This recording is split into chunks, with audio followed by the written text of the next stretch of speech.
तो फाइनली एक दफ़ा फिर से कादी फायद ईसा साहब की बात करते हैं, जिन्होंने बतौर चीफ जस्टिस अपने ओहदे का हल्फ उठा लिया है।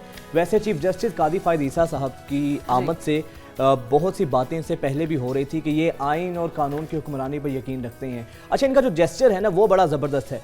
कभी ये गैर ज़रूरी मीडिया पर आके इन्होंने बातें नहीं की और ये अक्सर ये कहा करते हैं कि आपके फैसले ही आप बोलते हैं, मीडिया पर जजेस को आने की जरूरत नहीं है। उनका फैमिली बैकग्राउंड भी तो देखें ना, उनके वालिद साहब को देखें, फिर उसके बाद उन्होंने जितने इंपॉर्टेंट बेंचेस का वो हिस्सा रहे हैं, जितने अहम केसेस के फैसले उन्होंने किए हैं, तो वो जो अपनी उनकी एक फैमिली लेगेसी है ना उसको भी बरकरार रखा है। दूसरा ये कि जस्टिस काजी फायद ईसा जो कि अब चीफ जस्टिस है, ये सुप्रीम कोर्ट के या पूरे जुडिशरी के वाहिद जज है जिन्होंने अपने तमाम एसेट्स जो हैं वो डिक्लेयर किए हैं। इसके अलावा किसी और जज के एसेट्स जो है वो डिक्लेयर नहीं है। सुप्रीम जुडिशल काउंसिल के सामने जब पेश हुए तो उन्होंने कहा कि अगर किसी ने समाअत इसकी करनी भी है तो ओपन कोर्ट में की जाए जो है, ताकि सबको पता चले, सबके सामने आए जो भी मेरे असासे हैं, और बड़े बोल्ड फैसले करते हैं। आज भी देखें ना, अभी हमने जब ब्रेकिंग भी दी है तो गार्ड ऑफ ऑनर नहीं लिया। उन्होंने कहा कि सिर्फ आप लोग साइलिन का ख्याल रखें, अच्छे तरीके से बर्ताव करें।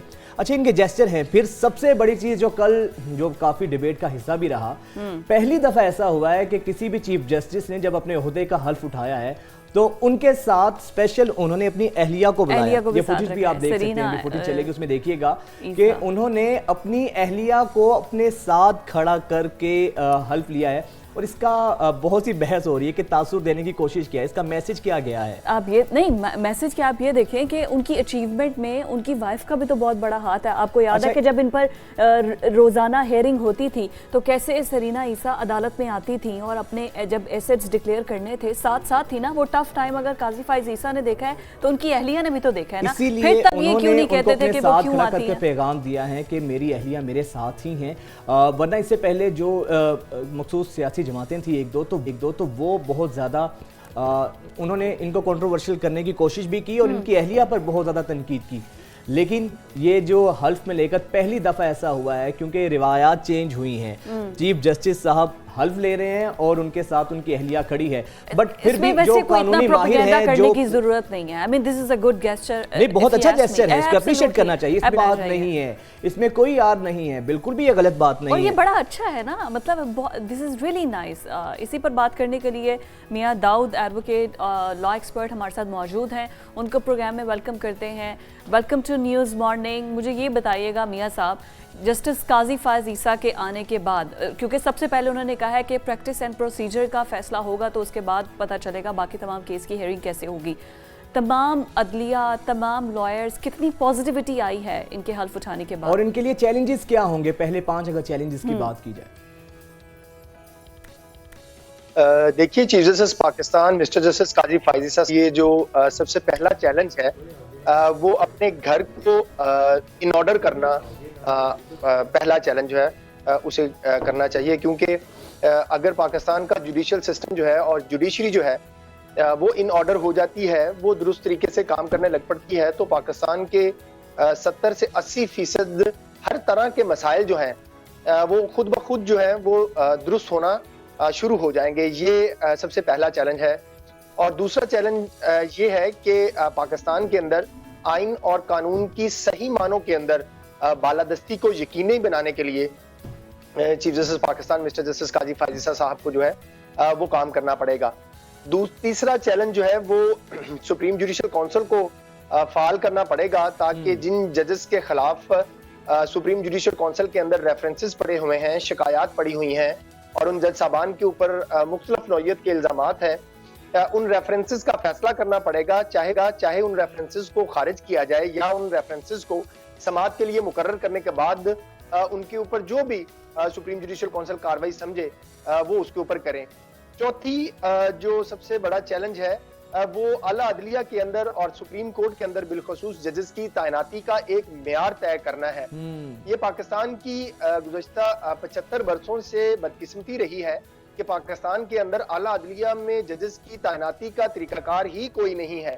ज्यादा से ज्यादा जो एक आइन के अंदर तरीकाकार मुकर्रर किया गया है वो जुडिशल कमीशन ऑफ पाकिस्तान का है, लेकिन जुडिशल कमीशन ऑफ पाकिस्तान भी जब जजेस की तैनाती करता है तो उसके अंदर भी मुतअद्दिद मरतबा ऐसी शिकायत सामने आती हैं कि जज साहबान जो हैं वो फेवरेटिज्म की बुनियाद के ऊपर या सियासी हलकों की बुनियाद के ऊपर या अस्करी हलकों की नॉमिनेशंस की बुनियाद के ऊपर वो हाई कोर्ट्स के अंदर और सुप्रीम कोर्ट्स के अंदर तैनात हो जाते हैं।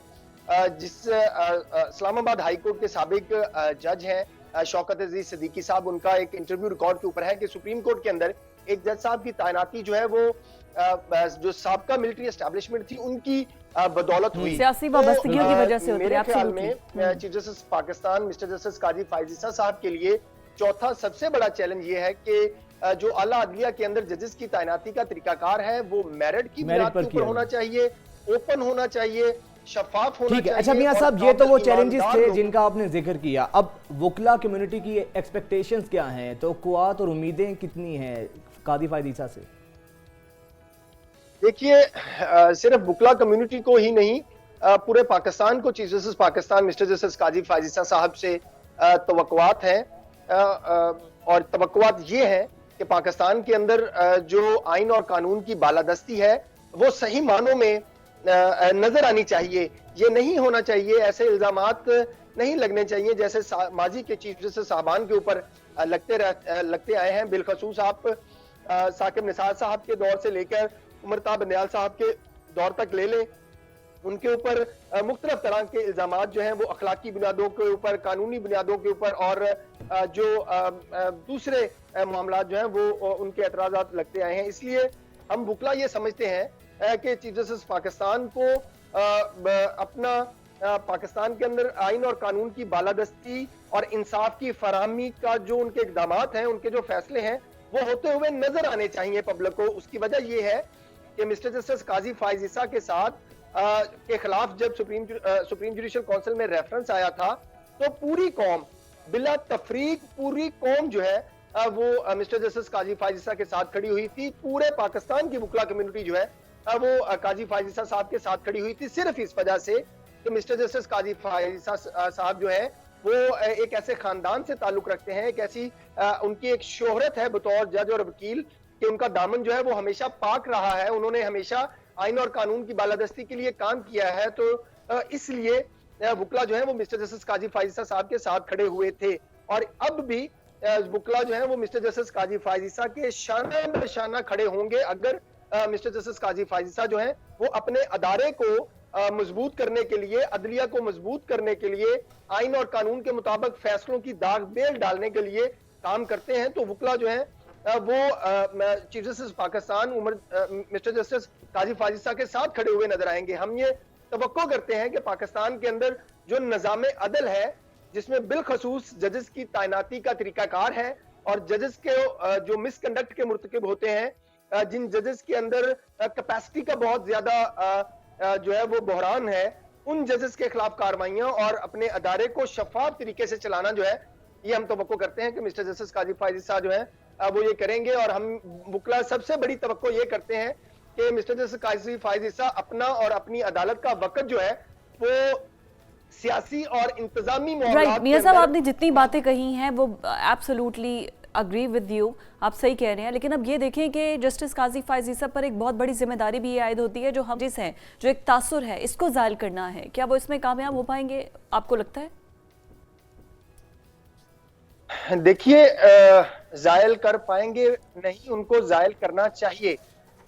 उसकी वजह ये है कि पाकिस्तान के वकला ये समझते हैं कि chief justice Pakistan mister justice Qazi Faez Isa साहब जो हैं वो एक रवायती किस्म के चीफ जस्टिस नहीं है।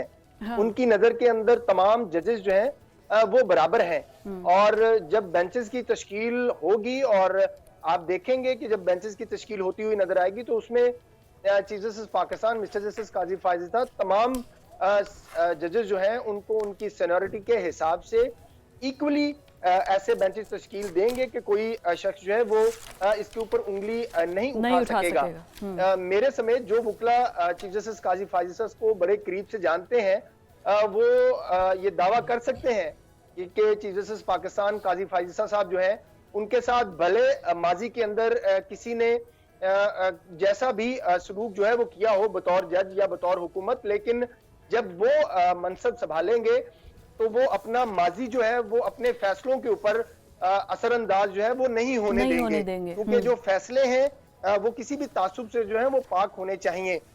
ठीक है। इसलिए अच्छा मियां साहब, ये बताइएगा आपको, कि आज इस ही, वक्त पाकिस्तानी जो अदलिया है 129 नंबर पर स्टैंड करती है इंसाफ की फ्राहमी के हवाले से।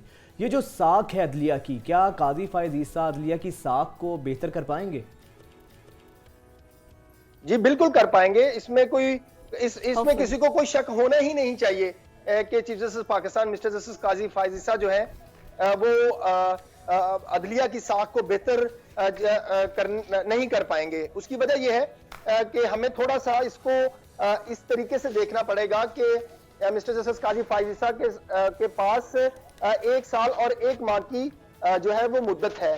तो इतने कम टन्योर के अंदर वो निज़ाम अदल के अंदर जो 75 वर्षों की खराबियां हैं उसको मुकम्मल तौर के ऊपर खत्म तो नहीं कर सकेंगे, लेकिन वो इस निज़ाम अदल को सही डिगर पर डालने के लिए एक हतमी तौर के ऊपर आप कह लें कि मंसूबा, आप कह लें पॉलिसी, आप कह लें कि तरामीम कह लें, वो सारी इनिशिएटिव जो है वो आपको होते हुए नजर आएंगे। उसकी वजह यह है कि इस वक्त जो सुप्रीम कोर्ट के पास सीनियर जज साहबान हैं, चीफ जस्टिस काजी फायद ईसा साहब के अलावा वो मिस्टर जस्टिस सरदार तारक मसूद साहब हैं, मिस्टर जस्टिस इजाजुल हसन साहब हैं, और सबसे बड़ी बात मिस्टर जस्टिस सैयद मंसूर अली शाह साहब जैसे जो अवाम दुनिया की सतह के ऊपर जिनको तस्लीम किया जाता है कि वो एक रिफॉर्मर जज हैं, वो उनके साथ शामिल हैं।